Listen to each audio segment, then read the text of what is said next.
Item ಯಾವುದೇ ಇರಲಿ try ಮಾಡಿ ಆಚಿ ಚಿಕನ್ ಮಸಾಲಾ. ನೂತನ ಸಿಎಂ ಡಿಕೆ ಶಿವಕುಮಾರ್ಗೆ ಶುರುವಾಯಿತು ಖಾತೆಯ ಟೆನ್ಷನ್. ಈಗೇನೋ 13 ಜನರಿಗೆ ಹಂಚಿಬಿಟ್ಟಿದ್ದಾರೆ ನಿಜ, ಆದ್ರೆ ಕೆಲ ಸಚಿವರಲ್ಲಿ ಈಗ ಅಸಮಾಧಾನ ಸ್ಫೋಟ ಆಗ್ಬಿಟ್ಟಿದೆ. ಜಲಸಂಪನ್ಮೂಲ ಖಾತೆ ಕೊಟ್ಟಿದ್ದಕ್ಕೆ ರಾಮಲಿಂಗಾರೆಡ್ಡಿ ಅವರು ತೀವ್ರ ಬೇಸರಗೊಂಡಿದ್ದಾರೆ. ಯಾವ ಮಟ್ಟಕ್ಕೆ ಅಂದ್ರೆ ರಾಜೀನಾಮೆ ಕೊಟ್ಬಿಡ್ತೀನಿ ಅನ್ನೋ ಮಟ್ಟಕ್ಕೆ.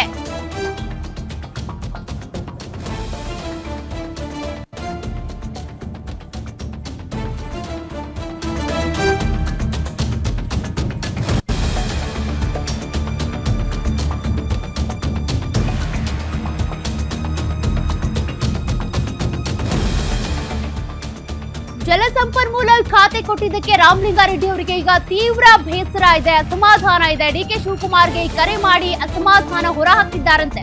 ರಾಮಲಿಂಗಾರೆಡ್ಡಿ ಕಾಲ್ ಮಾಡಿ ರಾಜೀನಾಮೆ ನೀಡೋದಾಗಿ ಹೇಳಿದಂತ ಒಂದು ಸ್ಫೋಟಕ ಸುದ್ದಿ. ಇದೆಲ್ಲ ಹೈಕಮಾಂಡ್ ನಿರ್ಧಾರ, ನಾನೇನ್ ಮಾಡ್ಲಿ ಅಂತ ಡಿಕೆ ಶಿವಕುಮಾರ್ ಹೇಳಿದ್ದಾರಂತೆ. ಹೈಕಮಾಂಡ್ ಖಾತೆ ಬದಲಾವಣೆಗೆ ಒಪ್ಪಿಲ್ಲ ಅಂತ ಡಿಕೆ ಶಿವಕುಮಾರ್ ಅವರು ಕೂಡ ಸಮಜಾಯಿಷಿ ಕೊಟ್ಟಿದ್ದಾರಂತೆ. ರಾಜೀನಾಮೆ ಕೊಡ್ತೀನಿ ಅಂತ ಸ್ಪಷ್ಟಪಡಿಸಿದಂತ ರಾಮಲಿಂಗಾರೆಡ್ಡಿ ಅವರಿಗೆ ಬೆಂಗಳೂರು ನಗರಾಭಿವೃದ್ಧಿ ಇಲಾಖೆ ಕೈ ತಪ್ಪಿದ್ದಕ್ಕೆ ಈ ಬೇಸರ. ನೂತನ ಸಿಎಂಗೆ ಈಗ ಡಿಕೆ ಶಿವಕುಮಾರ್ ಅವರಿಗೆ ಖಾತೆಯ ಟೆನ್ಷನ್ ಶುರುವಾಗ್ಬಿಟ್ಟಿದೆ. ಖಾತೆ ಹಂಚಿಕೆ ಸ್ಪೀಡ್ ಆಗಿ ಆಯ್ತು ಅನ್ನೋ ತೃಪ್ತಿ ಇದ್ರು ಕೂಡ, ಬಟ್ ಕೆಲವರಿಗಿದು ನಮಗೆ ಖಾತೆ ಬೇಡವಾಗಿತ್ತು, ಆ ಖಾತೆ ಬೇಡಾಗಿತ್ತು, ಆ ಅಸಮಾಧಾನ ಏನಿದೆ. ಅದರಲ್ಲೂ ರಾಮಲಿಂಗಾರೆಡ್ಡಿ ಅವರ ಬೇಸರ ಏನಿದೆ, ಅಸಮಾಧಾನ ಏನಿದೆ, ಒಮ್ಮೆಲೆ ಸ್ಫೋಟಗೊಂಡ್ಬಿಟ್ಟಿದೆ. ಈ ಹಿಂದೆ ಡಿಕೆ ಶಿವಕುಮಾರ್ ಅವರೇನೋ ಮಾತು ಕೊಟ್ಟಿದ್ರಂತೆ ರಾಮಲಿಂಗಾರೆಡ್ಡಿ ಅವರಿಗೆ, ಮುಂದೆ ನಾನ್ ಸಿಎಂ ಆದಂತ ಸಂದರ್ಭದಲ್ಲಿ ನಾನ್ ನಗರಾಭಿವೃದ್ಧಿಯ ಇಲಾಖೆಯನ್ನು ವಹಿಸ್ಕೊಂಡಿದ್ದಿಲ್ಲ, ಅದನ್ನ ನಿಮಗ್ ಕೊಡ್ತೀನಿ ಅಂತ. ಬಟ್ ಈಗ ಜಲಸಂಪನ್ಮೂಲ ಕೊಟ್ಟಿದ್ದಾರೆ, ಅವ್ರಿಗೆ ನಗರಾಭಿವೃದ್ಧಿ ಇಲಾಖೆನೇ ಬೇಕು. ಹಾಗಾಗಿ ರಾಜೀನಾಮೆಗೂ ಕೂಡ ನಾನು ಸಿದ್ಧ, ಇಲ್ಲಾಂದ್ರೆ ಕಾರ್ಯಕರ್ತನಾಗಿದ್ಬಿಡ್ತೀನಿ, ನನಗೆ ಈ ರೀತಿ ಜಲಸಂಪನ್ಮೂಲ ಇಲಾಖೆ ಬೇಡ ಅಂತ ಪಟ್ಟು ಹಿಡಿದಿದ್ದಾರಂತೆ ರಾಮಲಿಂಗಾರೆಡ್ಡಿ. ಹೀಗಾಗಿ ಈಗ ಡಿಕೆ ಶಿವಕುಮಾರ್ ಅವರಿಗೆ ಇನ್ನಿಲ್ಲದ ಟೆನ್ಷನ್ ಶುರುವಾಗಿದೆ. ಯಾರಿಗೆ ಯಾವ ಖಾತೆ ಕೊಟ್ಟರು ಅಸಮಾಧಾನ. ಕೆಲವರಿಗೆ ಡಿಸಿಎಂ ಸ್ಥಾನ ತಪ್ಪಿತು ಅಂತ, ಡಿಸಿಎಂ ಆಗ್ಲಿಲ್ಲ ಅಂತ ಕೆಪಿಸಿಸಿ, ಈ ಟೆನ್ಷನ್ಸ್ ಇದೇ ರಾಜೀನಾಮೆ. ಹಾಗಾದ್ರೆ ಇವತ್ತೇ ರಾಜೀನಾಮೆ ಕೊಡ್ತಾರಾ ಸಚಿವ ರಾಮಲಿಂಗಾರೆಡ್ಡಿ ಅವರು ಅಂತ ರಾತ್ರಿಯಿಂದ ಕೂಡ ರಾಮಲಿಂಗಾರೆಡ್ಡಿ ಅವರ ಮನವೊಲಿಸುವಲ್ಲಿ ಸಿಎಂ ಡಿಕೆ ಶಿವಕುಮಾರ್ ವಿಫಲರಾಗಿದ್ದಾರೆ. ಇವತ್ತು ರಾಜೀನಾಮೆ ಕೊಡೋದಕ್ಕೆ ರಾಮಲಿಂಗಾರೆಡ್ಡಿ ತೀರ್ಮಾನ ಮಾಡ್ಬಿಟ್ಟಿದಾರಂತೆ.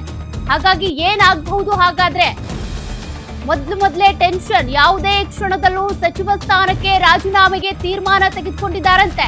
ಕೊಟ್ಟ ಭರವಸೆ ಈಡೇರಿಸಿಲ್ಲ ಅಂತ ಡಿಕೆ ಶಿವಕುಮಾರ್ ಮೇಲೆ ರಾಮಲಿಂಗಾರೆಡ್ಡಿಗೆ ಅಸಮಾಧಾನ. ಬೆಂಗಳೂರು ಅಭಿವೃದ್ಧಿ ಬಿಟ್ಟು ಬೇರೆ ಯಾವ ಖಾತೆ ಕೊಟ್ಟರು ಕೂಡ ನನಗೆ ಬೇಡ ಅಂತ ಪಟ್ಟಿದ್ದಾರಂತೆ. ಸಚಿವರಾದ 2 ದಿನಕ್ಕೆ ರಾಮಲಿಂಗಾರೆಡ್ಡಿ ಹಾಗಾದ್ರೆ ರಾಜೀನಾಮೆ ಕೊಡ್ತಾರಾ?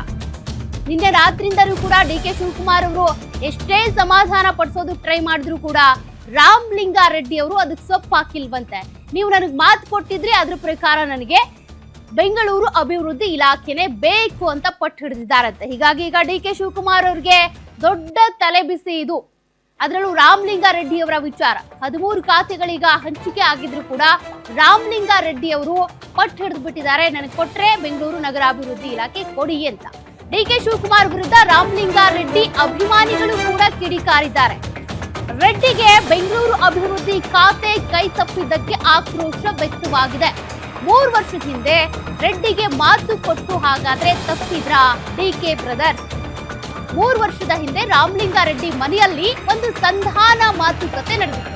ಆ ಸಂಧಾನದ ಫೋಟೋ ಹಾಕಿ ಈಗ ಕಿಡಿಕಾರ್ತಾ ಇದ್ದಾರೆ ರಾಮಲಿಂಗಾರೆಡ್ಡಿ ಅವರ ಅಭಿಮಾನಿಗಳು. ಮುನಿಸಿಕೊಂಡಿರುವಂತ ರಾಮಲಿಂಗಾರೆಡ್ಡಿ ಹಾಗಾದ್ರೆ ಇವತ್ತೇ ರಾಜೀನಾಮೆ ಕೊಟ್ಬಿಡ್ತಾರಾ? ಇದು ಪಕ್ಷಕ್ಕೆ, ಸರ್ಕಾರಕ್ಕೆ ಭಾರಿ ದೊಡ್ಡ ಡ್ಯಾಮೇಜ್ ಆಗ್ಬಿಡುತ್ತೆ ಹಂಗೇನಾದ್ರೂ ಆಗ್ಬಿಟ್ರೆ. ಹಾಗಾಗಿ ಈಗ ಡಿಕೆ ಶಿವಕುಮಾರ್ ಭಾರಿ ತಲೆಬಿಸಿಯಲ್ಲಿದ್ದಾರೆ. ಏನ್ ಮಾಡಬಹುದು ಅನ್ನುವಂತ ಆತಂಕ. ಮತ್ತೊಂದ್ ಕಡೆ ಡಿಕೆ ಶಿವಕುಮಾರ್ ಅವರು ಎಷ್ಟೇ ಮನವೊಲಿಸಿದ್ರು ಕೂಡ ರಾಮಲಿಂಗಾರೆಡ್ಡಿ ಅವರು ತಮ್ಮ ಪಟ್ಟನ್ನ ಸಡಿಲಿಸ್ತಾ ಇಲ್ಲ. ಹಾಗಾಗಿ ಮುಂದೇನು? ಹಾಗಾದ್ರೆ ಈ ಹಿಂದೆ ಡಿಕೆ ಶಿವಕುಮಾರ್ ಅವರ ಜೊತೆಗೆ ಮಾತುಕತೆ ನಡೆದಂತ ಸಂದರ್ಭದಲ್ಲಿ ಡಿಕೆ ಶಿವಕುಮಾರ್ ಅವರು ನೋಡಿ ಡಿಸಿಎಂ ಆಗಿದ್ರು, ಅದ್ರ ಜೊತೆಗೆ ಬೆಂಗಳೂರು ನಗರಾಭಿವೃದ್ಧಿ ಇಲಾಖೆ, ಜಲಸಂಪನ್ಮೂಲ ಇದೆಲ್ಲವನ್ನು ಕೂಡ ಅವರೇ ನಿಭಾಯಿಸ್ತಾ ಇದ್ರು. ಅಂದ್ರೆ ಪ್ರಬಲ ಖಾತೆಗಳು ಅವ್ರ ಕೈಯಲ್ಲಿತ್ತು. ಆಗ ಅವ್ರು ಮಾತು ಕೊಟ್ಟಿದ್ರಂತೆ, ಈಗ ನೀವು ಸಾರಿಗೆ ಇಲಾಖೆಯ ನಿಭಾಯಿಸಿ ಮುಂದಿನ ದಿನಗಳಲ್ಲಿ ನಾನ್ ಸಿಎಂ ಆದಾಗ ನಿಮ್ಗೆ ನಗರಾಭಿವೃದ್ಧಿ ಇಲಾಖೆಯನ್ನ ಕೊಡ್ತೀನಿ ಎಂದಿದ್ರಂತೆ. ಆ ಮಾತು ತಪ್ಪಿಬಿಟ್ರ? ಈಗ ಆಕ್ರೋಶ ವ್ಯಕ್ತವಾಗ್ತಿದೆ. ಮತ್ತಷ್ಟು ಡೀಟೇಲ್ಸ್ ಕೊಡ್ತಾರೆ ನಮ್ಮ political reporter Durgesh. D K Shivakumar ಹಾಗಾದ್ರೆ ಕೊಟ್ಟ ಮಾತನ್ನ ತಪ್ಪಿದ್ರ ಮುಂದೇನಾಗುತ್ತೆ?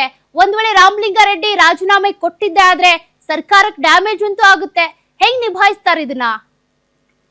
ಎಸ್ ಸೌಖ್ಯ, ನಿನ್ನೆ ಅಷ್ಟೇ ಏನೋ ಒಂದು ಸಚಿವ ಸಂಪುಟದ ಖಾತೆಗಳ ಹಂಚಿಕೆ ಫೈನಲ್ ಆಗಿರುವಂತದ್ದು. ಇದೀಗ ಡಿ ಕೆ ಶಿವಕುಮಾರ್ ಅವರಿಗೆ ಖಾತೆ ಒಂದಿಷ್ಟು ತಲೆನೋವು ಉಂಟಾಗಿರುವಂತದ್ದು. ಯಾಕಂದ್ರೆ ರಾಮಲಿಂಗಾರೆಡ್ಡಿ ಅವರು ಮೊದಲಿಂದಲೂ ಕೂಡ ಬೆಂಗಳೂರು ನಗರಾಭಿವೃದ್ಧಿಯ ವಿಚಾರಕ್ಕೆ ಅಸಮಾಧಾನ ಹೊಂದಿದ್ರು. ನನಗೆ ಬೆಂಗಳೂರಿನವನಾಗಿರೋದ್ರಿಂದ ನನಗೆ ಅವಕಾಶವನ್ನ ಮಾಡಿಕೊಡಿ ಅನ್ನುವ ನಿಟ್ಟಿನಲ್ಲಿ ಬೇಡಿಕೆಗಳನ್ನ ಇಟ್ಟಿದ್ರು. ಈ ಹಿಂದೆ 2023 ಅಧಿಕಾರ ರಚನೆ ಆದಾಗೂ ಕೂಡ ಆ ಸಂದರ್ಭದಲ್ಲೂ ಕೂಡ ಡಿ ಕೆ ಶಿವಕುಮಾರ್ ಅವರ ಜೊತೆಗೆ ಒಂದಿಷ್ಟು ಸಂಧಾನವನ್ನ ಮಾಡಿಕೊಂಡಿದ್ರು ಅನ್ನುವಂತ ಮಾತುಗಳಿದೆ. ಹೀಗಾಗಿ ಕೊಟ್ಟ ಮಾತಿನಂತೆ ನೀವು ನಡೆದುಕೊಳ್ಳಿ ಅನ್ನುವಂತ ನಿಟ್ಟಿನಲ್ಲಿ ಪಟ್ಟಣ ಹಿಡಿದಿರುವಂತ ರಾಮಲಿಂಗಾರೆಡ್ಡಿ ಡಿ ಕೆ ಶಿವಕುಮಾರ್ ಅವರಿಗೆ ಟೆನ್ಷನ್ ಅನ್ನ ತಂದೊಡ್ಡಿದ್ದಾರೆ.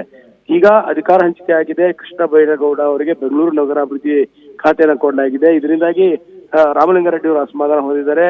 ನಾನು 2 ದಿನಗಳಲ್ಲಿ ನನ್ನ ಖಾತೆಗೆ ರಾಜೀನಾಮೆಯನ್ನ ಕೊಡ್ತೀನಿ, ನೀವು ನನಗೆ ಕೊಟ್ಟ ಮಾತಿನಂತೆ ನಡೆದುಕೊಳ್ತಿಲ್ಲ ಅನ್ನುವಂತ ಅಸಮಾಧಾನವನ್ನ ಒಂದ್ ಕಡೆ ವ್ಯಕ್ತಪಡಿಸ್ತಾ ಇದ್ರೆ, ಇತ್ತ ಅವರ ಅಭಿಮಾನಿಗಳು ಕೂಡ ಏನು ಡಿ ಕೆ ಶಿವಕುಮಾರ್ ಸಂಧಾನ ಮಾಡಿದಂತ ಫೋಟೋಗಳ ಜೊತೆಗೆ ಅವನ್ನ ಶೇರ್ ಮಾಡುವ ಮೂಲಕ ಒಂದು ಅಸಮಾಧಾನ ಆಕ್ರೋಶವನ್ನ ಹೊರ ಹಾಕ್ತಿದ್ದಾರೆ.